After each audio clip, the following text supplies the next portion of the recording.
看到别人冬天露营的照片，你是不是也挺羡慕的？只要解决帐篷内的取暖问题，冬季的露营的体验应该会更有趣。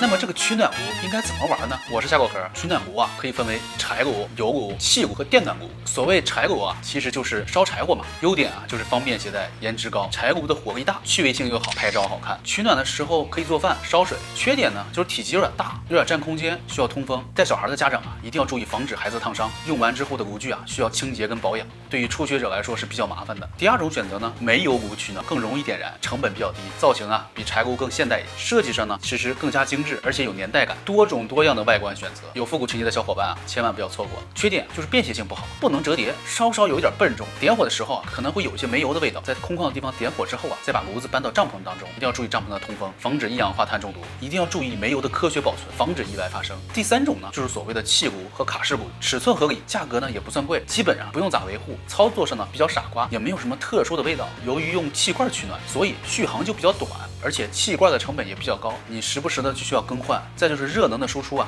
没有前两者要高，你可能还需要配合一个电热毯来使用。天气比较冷的时候，部分的气罐是打不着火的，这点要相当尴尬。建议大家根据不同的气温来购买气罐。最后呢，就是电暖炉，就是我们常说的小太阳，是以上危险系数比较低的选择，而且啊还不用考虑通风的问题。使用前啊一定要解决电源的问题，要么营地有电源，要么你自己带一个大大的充电宝，或者啊你可以买辆可以对外放电的电动车，这样不管你是在户外取暖还是做饭，基本都能满足你所有的需求，还有可能引来周围人羡慕的眼光。安全提醒啊，除了电暖炉，大家在冬季露营的时候一定要买一氧化碳报警器和灭火毯，防止一氧化碳中毒的同时呢，遇到紧急的情况的时候一定要有所准备。你喜欢哪种取暖炉呢？评论区可以告诉我。关注露营叔，一起玩露营。